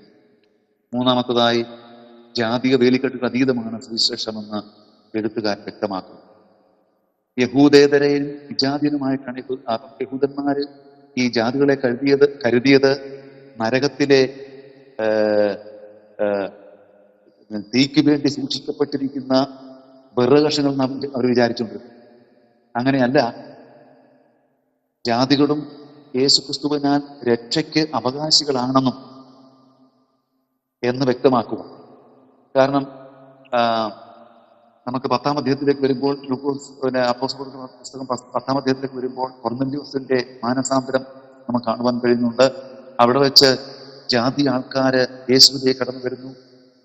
അപ്പോൾ യഹൂദന്മാർക്ക് വേണ്ടി മാത്രമേ രക്ഷ, ജാതികൾക്ക് രക്ഷയുണ്ടെന്നുള്ള കാര്യം വ്യക്തമാക്കുകയാണ്.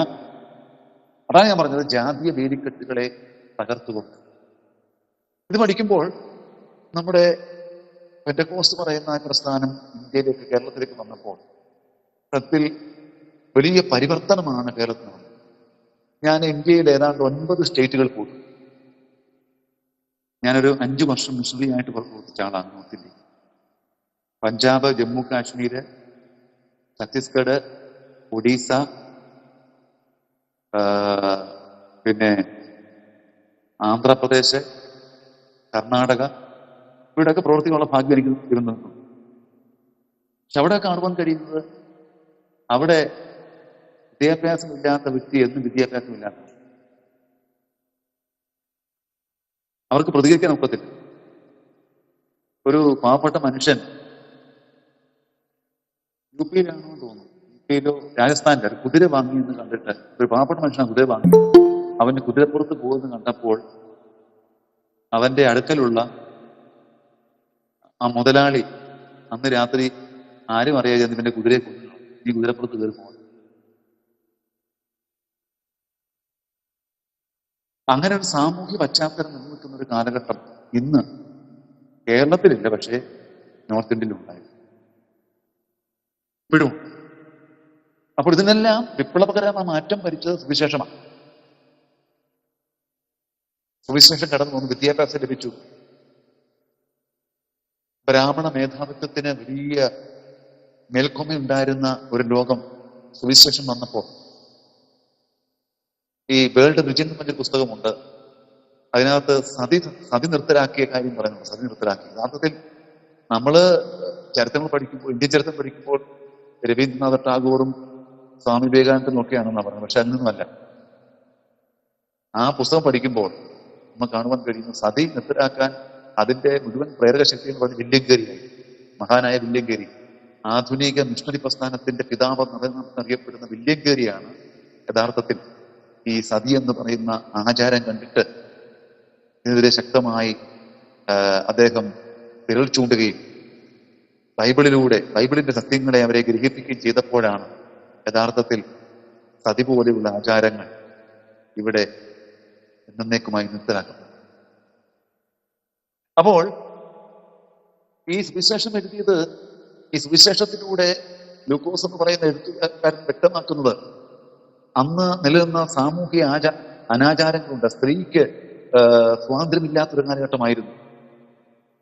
അവൾക്ക് പുറത്തിറങ്ങാൻ കഴിയാത്തൊരു കാലഘട്ടമായിരുന്നു. അങ്ങനൊരു കാലഘട്ടത്തിൽ അതിനെയെല്ലാം തച്ചുടച്ചുകൊണ്ട്, അജാതീയ വേലിക്കെട്ടുകളെ തകർത്തുകൊണ്ട് യഹൂദനും ജാതികളും യേശുക്രിസ്തുവിലൂടെ ഒരേ അവന്റെ ശരീരമാകുന്നു എന്നുള്ള യാഥാർത്ഥ്യത്തെ വെളിപ്പെടുത്തുവാൻ വേണ്ടി ആ ചരിത്രങ്ങൾ, അപ്പൊ പരിശുദ്ധാത്മാവ് ചെയ്യുന്ന പ്രവൃത്തികളിലൂടെ കൊർന്നല്യോസ് യേശുവിലേക്ക് കടന്നു വരുന്നു, കൊർന്നല്യോസിന്റെ വീട്ടുകാർ കടന്നു വരുന്നു, കണ്ടോ, യവനന്മാർ ക്രിസ്തുവിലേക്ക് വരുന്നു, യഹൂദന്മാർ വരുന്നു, ജാതികൾ വരുന്നു, ബർബരന്മാർ വരുന്നു. എല്ലാ സമൂഹവും യേശു ക്രിസ്തുവിലൂടെ ഒറ്റ കുടക്കീഴിൽ വരുന്ന ആ സത്യത്തെ വിളിച്ചറിയിക്കാൻ വേണ്ടിയായിരുന്നു ഈ പുസ്തകം. അപ്പൊ ഈ പുസ്തകത്തിന്റെ 3 ഉദ്ദേശങ്ങളാണ് നിങ്ങളോട് ഞാൻ പറഞ്ഞുകൊണ്ടിരുന്നത്. അപ്പൊ ഇത് ആരാണ് എഴുതിയത്, ഇതിന്റെ ടൈറ്റിൽ എന്താണ്, ഈ പുസ്തകം എഴുതിയതിന്റെ ഉദ്ദേശം എന്താണ് എന്ന് ഞാൻ നിങ്ങളോട് പറഞ്ഞല്ലോ. മനസ്സിലായി എന്ന് ഞാൻ വിചാരിക്കുന്നു. ഈ അപ്പോസ്തല പ്രവൃത്തികൾ ഇതിന്റെ സവിശേഷതകൾ എന്തൊക്കെയാണ്, ഇതിന്റെ സവിശേഷത, ഇതെല്ലാം ഇൻട്രോഡക്ഷൻ പാർട്ടാകട്ടെ. സവിശേഷത, ഈ പുസ്തകത്തിന്റെ പ്രത്യേകതകൾ, സവിശേഷത എന്തൊക്കെയാണെന്ന് നമ്മൾ ചിന്തിക്കും.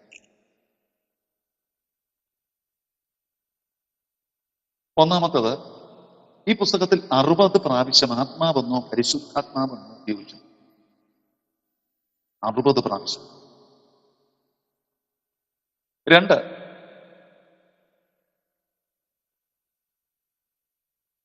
ഒന്നാം നൂറ്റാണ്ട് വിശ്വാസികൾ ആത്മസ്നാനം പ്രാപിച്ചവരായിരുന്നു എന്ന് ഈ പുസ്തകം നമുക്ക് കാണുവാൻ കഴിയും.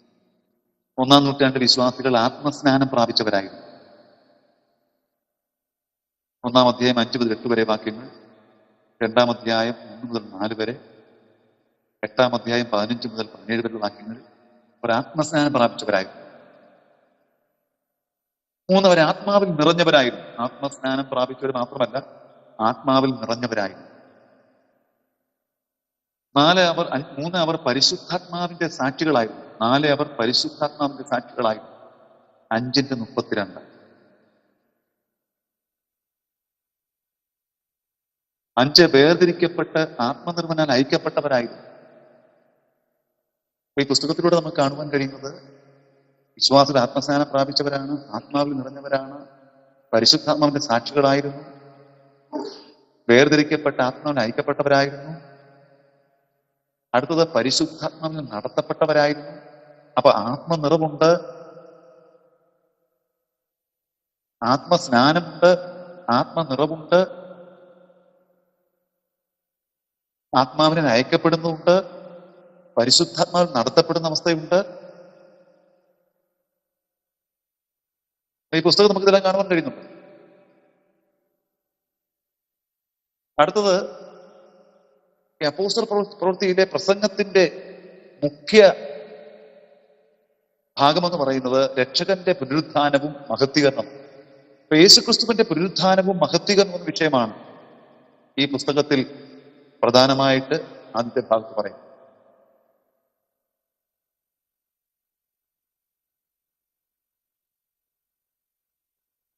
ഈ പുസ്തകത്തിന്റെ സവിശേഷതകളാണ്.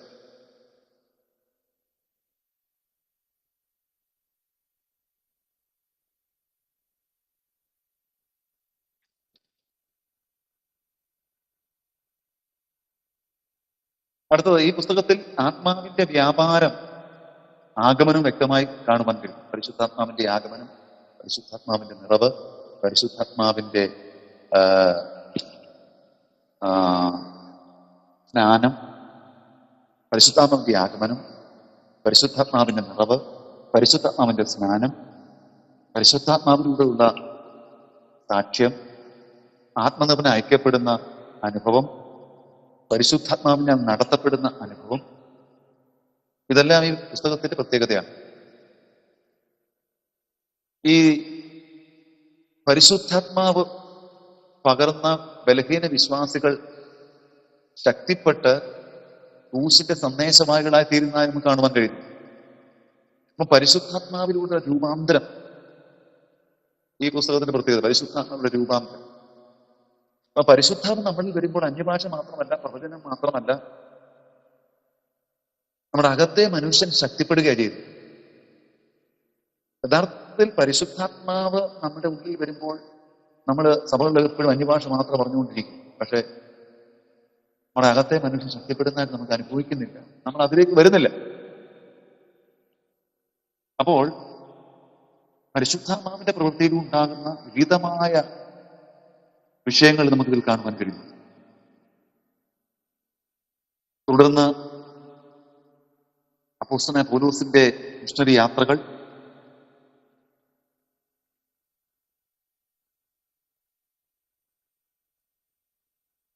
പൗലോസിന്റെ സഭാസ്ഥാപന രീതികൾ,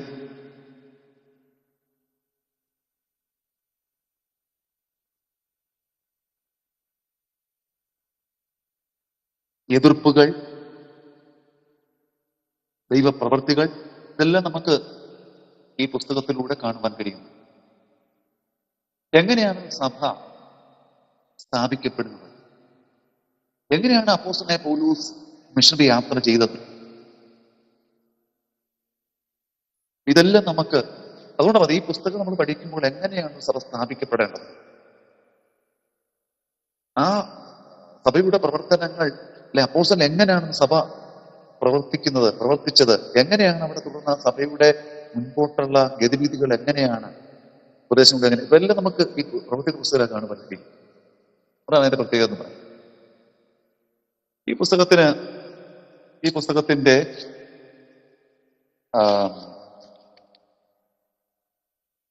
പുസ്തകം ആധുനിക സഭയ്ക്ക് നൽകുന്ന ചില ദൂതുകളുണ്ട്.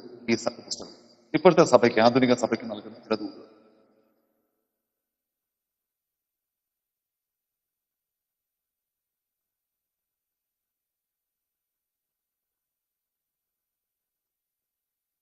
അപ്പോൾ ഈ അപ്പോസ്തല പ്രവൃത്തിയിൽ ആധുനിക സഭയ്ക്ക് നൽകുന്ന ചില ദൂതുകളുണ്ട്. ഒന്നാമത്തത്, ദൈവം ഒരു പ്രത്യേക ലക്ഷ്യത്തോടു കൂടിയാണ് കാര്യങ്ങൾ നിയന്ത്രിക്കുന്നതെന്ന് അപ്പോസ്തല പ്രവൃത്തി നൽകുന്ന ഒരു ശാശ്വത സന്ദേശമാണ്. അപ്പോൾ ഈ ആധുനിക സഭയ്ക്ക് നൽകുന്ന സന്ദേശം എന്ന് പറയുന്നത്, ഒന്നാമത്തെ സന്ദേശം എന്ന് പറയുന്നത്, ദൈവം ഒരു പ്രത്യേക ലക്ഷ്യത്തോടു കൂടിയാണ് കാര്യങ്ങൾ നിയന്ത്രിക്കുന്നത് എന്ന അപ്പോസ്തല പ്രവൃത്തികളിലൂടെ ഒരു വ്യക്തമായ സന്ദേശം, ഒരു പ്രത്യേക ലക്ഷ്യത്തോടു കൂടി, ഉദ്ദേശമില്ലാതെ ദൈവം ഒന്നും ചെയ്യുന്നില്ല.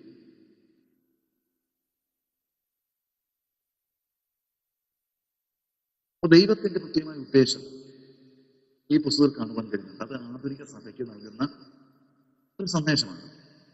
ചില പ്രവർത്തനങ്ങൾക്ക് ഒരു ഉദ്ദേശവുമില്ല. ചില വിശ്വാസികളുടെ ജീവിതത്തിൽ യാതൊരു ഉദ്ദേശവുമില്ല. നട്ടപ്പോഴും ഒരു കൊട്ട, പറിച്ചപ്പോഴും ഒരു കൊട്ടെന്ന് പിന്നെ ഇതാക്കുന്ന പറഞ്ഞു പോകും അല്ലെ.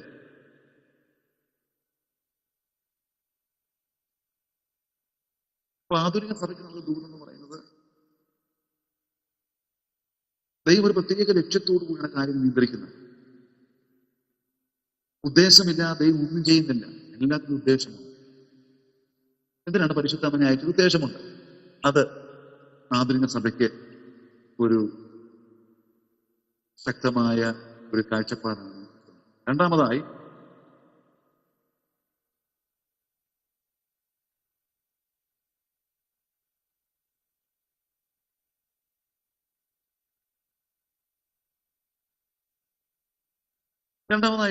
ഈ വിവിധ സംസ്കാര പശ്ചാത്തലമുള്ളവർക്ക് സുവിശേഷം എങ്ങനെ നൽകപ്പെടുന്നു എന്ന് വ്യക്തമാക്കി തരുന്ന ഒരു പുസ്തകമാണ്. വിവിധ സംസ്കാര പശ്ചാത്തലത്തിൽ ഉള്ളവർക്ക്, വിവിധ ഭാഷയിലുള്ളവർക്ക്, വിവിധ പശ്ചാത്തലത്തിൽ ജീവിക്കുന്നവർക്ക്. നമുക്കറിയാം, ഇന്ത്യയിൽ തന്നെ, ഇന്ത്യ എന്ന് പറയുന്നത് എത്രയോ ഭാഷകളും സംസ്കാരങ്ങളുമുള്ള ഒരു രാജ്യമാണ്. അവിടെ തന്നെ എങ്ങനെയാണ് സുവിശേഷം അറിയിക്കേണ്ടത്? അപ്പൊ അത് ഓരോ പശ്ചാത്തലത്തെ കുറിച്ച് പഠിച്ചെങ്കിൽ മാത്രമേ നമുക്ക് സുവിശേഷം അറിയിക്കാൻ ഒക്കത്തുള്ളൂ. ഉദാഹരണം ഞാൻ പറയാം. ഞാന് പഞ്ചാബിലൊരു വീട്ടിൽ ഞങ്ങള് വിസിറ്റ് ചെയ്ത സമയത്ത് ഞങ്ങളെ ചൊല്ലുമ്പം അവർ ചപ്പാത്തി ഉണ്ടാക്കി വെച്ചിരിക്കും. തുടർന്ന് അവര് ഈ ദാലിന്റെ കറി ഉണ്ടാക്കുകയാണ്. അപ്പം ചപ്പാത്തി ഇങ്ങനെ അടുക്കടി വെച്ചേക്കുക. ഉണ്ടായി കഴിയുമ്പോൾ അവിടുത്തെ ഒരു പ്രത്യേകതയുണ്ട്. ഈ ഒത്തിരി ഈച്ചയുള്ള സ്ഥലമാണ്. അപ്പോൾ ഈ ചപ്പാത്തിന്റെ മേളിൽ മൊത്തം വന്ന് ഈച്ച വന്നിരിക്കും. വലിയ മണികണ്ഠൻ ഈച്ച വന്നിരിക്കുക.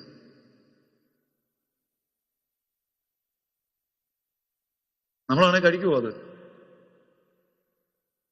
അപ്പൊ ഏറ്റവും കൂടുതലുള്ള ആളെന്ത് ചെയ്തു? മേളിൽ നിന്ന് അവരുടെ സംസ്കാരത്തിന് കുഴപ്പമില്ല. അവർ മേളിൽ നിന്ന് ഒരു ചപ്പാത്തി എടുത്ത് കഴിച്ചു. ഈച്ച വന്നിരിക്കുമ്പോൾ കഴിക്കാനൊക്കെ ഞാൻ പിന്നെ അഡ്ജസ്റ്റ് ഇടയ്ക്ക് കൂടെ ഒരു ചപ്പാത്തി വെച്ചു. ഈച്ചയില്ലാത്തൊരു ചപ്പാത്തി കഴിച്ചു. അവര് ചായ വെക്കാൻ വേണ്ടി വെള്ളം വെച്ചിട്ട് ചായപ്പൊടി ഇടുന്ന മുമ്പ് അതിനകത്തൊരു മുട്ട ഇട്ടു. നമുക്ക് തരാൻ വേണ്ടി ഇടുന്ന മുട്ട തിളച്ച് വെന്ത് കഴിയുമ്പോൾ ആ വെള്ളത്തിലേക്ക് ചായപ്പൊടി ഇടും. അങ്ങനെയുള്ള ചായ കുടിക്കുമോ നമ്മൾ? അങ്ങനെ ചായ ഇടാറില്ലല്ലേ? ഇല്ല. മുട്ടയ്ക്ക് വെക്കുന്ന വെള്ളം വേറെ, ചായക്ക് വെക്കുന്ന വെള്ളം വേറെയാണ്. പക്ഷെ നോർത്ത് ഇന്ത്യയിൽ പോയി അങ്ങനെയല്ല. അവിടുത്തെ വിശ്വാസികൾ, അല്ല അവിടുത്തെ ആൾക്കാരെന്ന് പറഞ്ഞാൽ ഈ മുട്ട വേവിക്കുന്ന അതേ വെള്ളം തന്നെ എന്ത് ചെയ്യും? ചായപ്പൊടി നമുക്ക് തരും, കഴിക്കാം. നമുക്ക് വായിക്കൂടെ ഇറങ്ങത്തില്ല, ഭയങ്കര പ്രയാസമാണ്. അപ്പൊ അങ്ങനെയുള്ള പശ്ചാത്തലവും അങ്ങനെയുള്ള സംസ്കാരമുള്ള ആൾക്കാരുണ്ട്. അപ്പൊ അങ്ങനെയുള്ള ആൾക്കാരോട് എങ്ങനെയാണ് സുവിശേഷം പറയേണ്ടതെന്ന മാർഗ്ഗനിർദ്ദേശം തരുന്നത് ഈ അപ്പോസ്തല പ്രവൃത്തികളാണ്. കാരണം ഇവിടെ വിവിധ സംസ്കാരത്തിലും പശ്ചാത്തലത്തിലും പെട്ട ആൾക്കാരോട് എന്ത് ചെയ്യുന്നുണ്ട്? അപ്പോസ്തലനായ പൗലോസ് സുവിശേഷം അറിയിക്കുന്നത് എങ്ങനെയാണെന്ന് കാണുവാൻ കഴിയും. സാധാരണ യഹൂദന്മാരുടെ സുവിശേഷം അറിയിക്കുമ്പോൾ താൻ സഞ്ചരിക്കുന്ന സ്ഥലത്ത് സിനഗോഗ് ഉണ്ടെങ്കിൽ അവിടെ ചെന്ന് അങ്ങനെ പറയും. എന്നാൽ യവന്മാരുടെ സുവിശേഷം അറിയിച്ചപ്പോൾ ഇവിടെ അറിയാമോ? അരയോപക കുന്നിന്മേൽ കയറി പൗലോസ്. എന്നിട്ട് എന്ത് ചെയ്തു? അവിടെ ഒരു കല്ലുണ്ടായിരുന്നു. അവിടെ ഒത്തിരി ദേവന്മാരുടെ പ്രതിമയുണ്ട്. അപ്പം ആ പ്രതിമ കൂടാതെ അവിടെ വേറൊരു കല്ല് എഴുതി വെച്ചിട്ടുണ്ട്. അജ്ഞാത ദേവൻ വേണ്ടിയുള്ള ഒരു കല്ലുണ്ടായിരുന്നു. ഇനി ഏതെങ്കിലും ഒരു ദൈവം ഉണ്ടെങ്കിൽ ആ ദൈവത്തിനും കൂടെ ഒരു സ്ഥലം ഇരിക്കട്ടെ എന്ന് പറഞ്ഞ് എഴുതി വെച്ചതാണ്. പക്ഷെ അതുകൊണ്ട് പൗലോസ് അറിയാമോ, നിങ്ങൾ ഈ എഴുതി വെച്ച അജ്ഞാത ദേവനുണ്ടല്ലോ, ആ ദേവൻ എന്ന് പറയുന്നത് യേശുക്രിസ്തുവാണെന്നും ആ യേശുക്രിസ്തുവാണ് സ്ഥലത്തെ സൃഷ്ടിച്ചതെന്നുള്ള യാഥാർത്ഥ്യം ആ പശ്ചാത്തലത്തിൽ നിന്നുകൊണ്ട് സുവിശേഷം അറിയിക്കുന്നതാണ്. അപ്പോൾ എങ്ങനെയാണ് വിവിധ സംസ്കാരത്തിലുള്ളവരോട് സുവിശേഷം അറിയിക്കുന്നത്? അപ്പൊ അത് നമുക്ക് നൽകിത്തരുന്ന ഒരു പുസ്തകം അതാണ് അപ്പോസ്തല പ്രവൃത്തിയാണ്. അത് ആധുനിക സഭയ്ക്ക് എങ്ങനെയാണ് ചെയ്യേണ്ടെന്നുള്ള ഒരു കാഴ്ചപ്പാട് ഈ പുസ്തകത്തിലൂടെ കാണുവാൻ കഴിയും.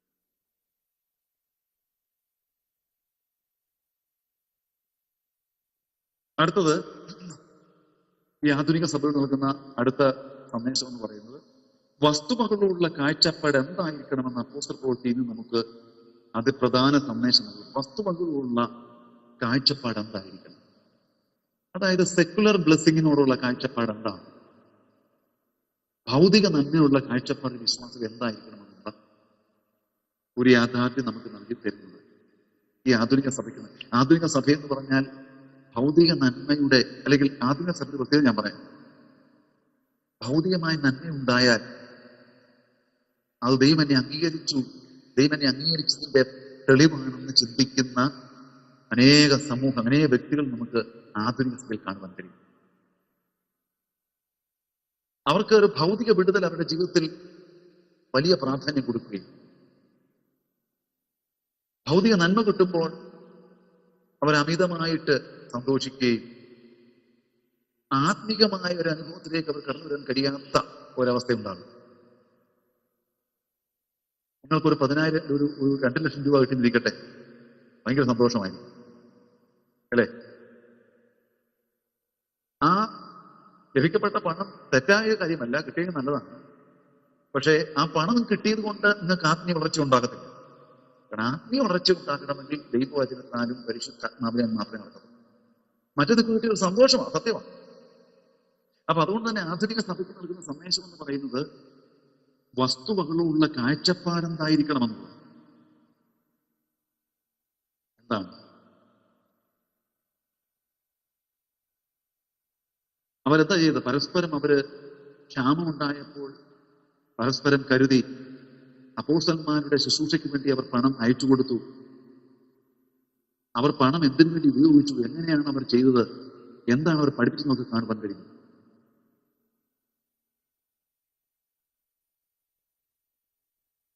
അടുത്തത് കൂട്ടായ്മ.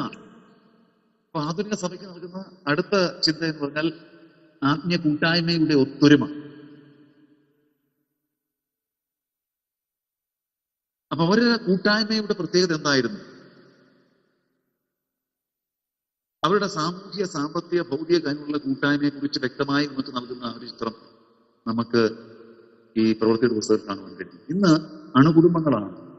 ഇന്ന് മൊബൈല് വന്നപ്പോഴേക്കും നമ്മുടെ ഭവനത്തിൽ പോലും ഒരു കൂട്ടായ്മയില്ലാത്തൊരു അന്തരീക്ഷമാണ്. സന്ധ്യയാകുമ്പോൾ വീടുകളിൽ അവരവരുടെ മൊബൈലുമായി അവരവരുടെ ബെഡ്റൂമിൽ കയറി ആ മൊബൈലിലെ അനവധി സമയങ്ങൾ ചിലവഴിക്കുന്ന ഒരു പ്രവണതയാണ് ആധുനിക ലോകത്ത് കാണുവാൻ കഴിയുന്നത്. അത് സഭയിൽ നിന്ന് വ്യക്തമായി നമുക്ക് ദർശിക്കാൻ കഴിയുന്നു. അപ്പോൾ എങ്ങനെയാണ് ആധുനിക സഭ കൂട്ടായ്മയിലൂടെ മുമ്പോട്ട് കടന്നുപോയത്? ഇതോടുകൂടെ പറഞ്ഞെന്റെ വാക്കുകൾ വിരാമം കുറിക്കാൻ ആഗ്രഹിക്കുന്നു. അപ്പോൾ ആധുനിക സഭയ്ക്ക് സന്ദേശം ഇതൊക്കെയാണ്. പല ചിന്തകളുണ്ട്, ഇനിയും ചില കാര്യങ്ങൾ പറയുവാനുണ്ട്. അത് വരുന്ന ക്ലാസ്സിൽ പറയാൻ തക്കവണ്ണം